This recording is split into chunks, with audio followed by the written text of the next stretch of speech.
The Assembly will hear an address by His Excellency Benjamin Netanyahu, Prime Minister of the State of Israel. I request protocol to escort His Excellency and invite him to address the Assembly.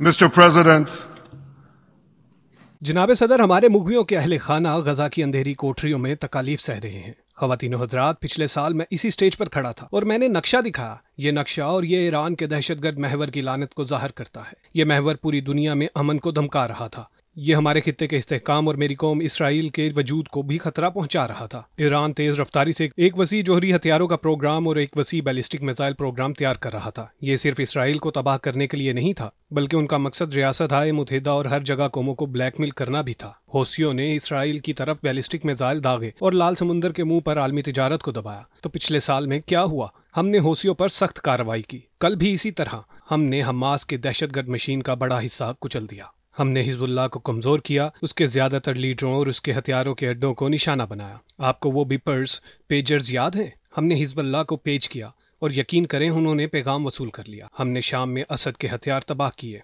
हमने Iraq में Iran के शिया मलेशियाओं को रोका। और इस सब से बढ़कर जो मैं आपको बता सकता हूँ, पिछले साल और इस दिहाई में हमने ईरान के जोहरी हथियार और बैलिस्टिक मिसाइल प्रोग्राम्स को तबाह कर दिया। यमन में हौसियों की आधी क़यादत को ख़त्म कर दिया। गजा में याहिया अल सनवार ख़त्म, लबनान में हसन नसरुल्लाह ख़त्म, शाम में असद का निज़ाम ख़त्म। इराक की वो मलेशिया अब भी रोकी हुई हैं और अगर वो इसराइल पर हमला करेंगे तो उनके लीडर भी ख़त्म कर दिए जाएंगे। और ईरान के आला फौजी कमांडर्स और उसके बुनियादी जोहरी साइंसदान वो भी ख़त्म हो चुके हैं। और आपने ये देखा कि इसराइली लड़ाका पायलट्स और अमरीकी B-2 पायलट्स ने ईरान के न्यूक्लियर एनरिचमेंट साइट्स पर बमबारी की। मैं सदर ट्रंप का शुक्रिया अदा करना चाहता हूँ। उनकी जुर्रतमंदाना और फैसला कुन इक़दाम के लिए सदर ट्रंप और मैंने वादा किया था, हम उन्हें जोहरी हथियार तैयार करने से रोक कर रखेंगे। हमने इस वादे को पूरा किया। हमें ईरान को दोबारा अपनी फौजी जोहरी सलाहियतें बनाने की इजाज़त नहीं देनी चाहिए। ईरान में मौजूद अफजूदा यूरेनियम के ये ज़खायर ख़त्म किए जाने चाहिए। और कल अक़वाम मुत्तहिदा की सलामती कौंसिल की जानिब से ईरान पर साबका पाबंदियाँ वापस लागू की जानी चाहिए। हम अभी ख़त्म नहीं हुए। हमास के आखिरी अनासर गजा सिटी में दबे बैठे हैं।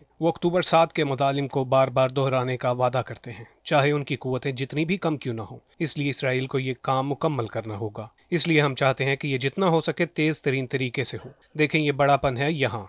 ये एक QR कोड है।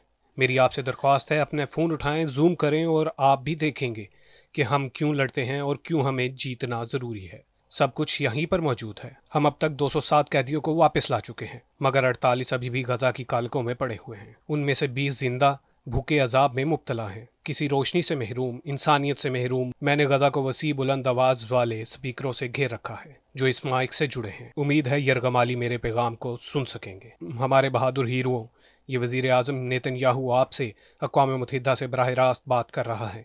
हमने आपको एक लम्हे के लिए भी नहीं भूला। इसराइल के लोग आपके साथ हैं। हम ना हिचकिचाएंगे और ना रुकेंगे जब तक हम आप सबको घर लेकर नहीं आते। इसराइली खुफिया एजेंसीज की खुसूसी कोशिशों की बदौलत मेरे अल्फाज अब वहाँ पहुँचाए जा रहे हैं। गजा में लोगों के मोबाइल फोन्स पर बराह रास्त स्ट्रीम किए जा रहे हैं। तो बाकी मानदा हमास के रहनुमाओं और हमारे यरगमालियों को कैद रखने वालों से मैं आप कहता हूँ, हथियार डाल दो, मेरे लोगों को जाने दो। सारे यरगमालियों को आज़ाद करो, यरगमालियों को आज़ाद करो। अगर तुमने ऐसा ना किया तो इसराइल तुम्हें ढूंढ कर ख़त्म कर देगा। ख़वातीनो हज़रात, अगर हमास हमारी मांगों पर राज़ी हो जाए तो जंग फ़ौरन ख़त्म हो सकती है।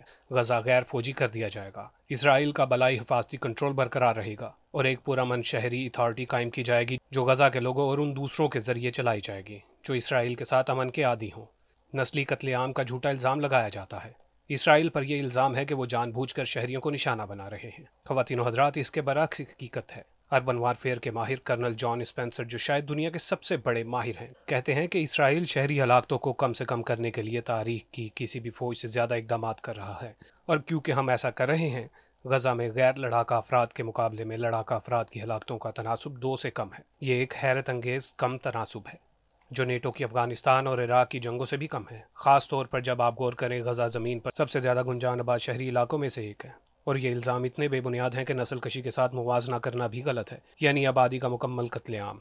नाजियों ने यहूदियों से कहा, नरमी से चले जाएं, बाहर निकल जाएं। क्या आप चाहते हैं मैं तारीख के तमाम नस्लकश कातिल रहनुमाओं के नाम लूं? एक एक करके क्या किसी ने ऐसा किया? क्या उन्होंने कहा चलो बाहर निकल जाओ, हम अंदर आ सकें? बिल्कुल नहीं। इसराइल पर इल्ज़ाम है कि वो जानबूझकर गजा के लोगों को भूखा मार रहा है, जबकि इसराइल जानबूझकर गजा के लोगों को खिला रहा है। अगर कुछ गजा वाले भूखे हैं तो उसकी वजह हमास है, जो खाने की चोरी कर रहा है। हमास चोरी करता है, जखीरा करता है और महंगे दामों बेचता है ताकि अपनी जंगी मशीन को चलाए। वो रहनुमा जो इस हफ्ते फ़लस्तीनी रियासत को तस्लीम कर रहे हैं, फ़लस्तीनियों को एक बहुत वाज़ेह पैगाम दे रहे हैं। यहूदियों का कत्ल मुनाफा बख्श है। मेरे पास उन रहनुमाओं के लिए एक पैगाम है। जब दुनिया के सबसे वहशी दहशतगर्द आपके फैसले की तारीफ कर रहे हों तो आपने कुछ सही नहीं किया, आपने बहुत गलत किया है। आपका शर्मनाक फैसला यहूदियों और दुनिया भर के बेगुनाहों के खिलाफ दहशतगर्दी को फ़रोग देगा। फ़लस्तीनियों की तरफ से किसी भी सरहद में यहूदी रियासत की मुस्तकिल मुखालफत ने एक सदी से इस तनाज़े को चलाया है और आज भी चला रहा है। मसला फ़लस्तीन रियासत की अदम मौजूदगी नहीं बल्कि यहूदियों की रियासत की मौजूदगी है। हमने दहाइयों से ये वादे सुने हैं। हमास हमेशा वादा करता है मगर कभी पूरा नहीं करता, क्योंकि फ़लस्तीनी अथॉरिटी मुकम्मल तौर पर बदउनवान है। अक्टूबर 7 के बाद यरूशलेम से सिर्फ 1 मील दूर फ़लस्तीन को रियासत देना ऐसा है जैसे 11 सितंबर के बाद न्यूयॉर्क में 1 मील दूर अलकायदा को रियासत देना हो। ये पागलपन है, ये दीवानगी है और हम ऐसा नहीं करेंगे। तो मगरबी रहनुमाओं के लिए एक और पैगाम, इसराइल आपको दहशतगर्द रियासत को हमारे गले थोपने की इजाज़त नहीं देगा। आज हमने शाम की नई हुकूमत के साथ संजीदा मुज़ाकरात शुरू कर दिए हैं। मुझे यकीन है कि एक ऐसा मुआहिदा हो सकता है जो शाम की खुद मुख्तारी का एहतराम करे और इसराइली सलामती और खित्ते में अक़लियतों बशमूल दरोज़ अक़लियत की सलामती को तहफ़्फ़ुज़ दे। इसराइल और लबनान के दरमियान अमन भी मुमकिन है। मैं लबनान की हुकूमत से अपील करता हूँ कि वो भी इसराइल के साथ बराह रास्त मुज़ाकरात शुरू करे। मैं उनके हिज़्बुल्लाह को गैर मुसल्लह करने के ऐलान की तारीफ़ करता हूँ, लेकिन हमें सिर्फ अल्फाज से ज़्यादा अमल चाहिए। अगर लबनान हिज़्बुल्लाह को गैर मुसल्लह करने के लिए हकीकी और मुस्तकिल इक़दामात करे, मुझे यकीन है कि हम पायदार अमन हासिल कर सकते हैं।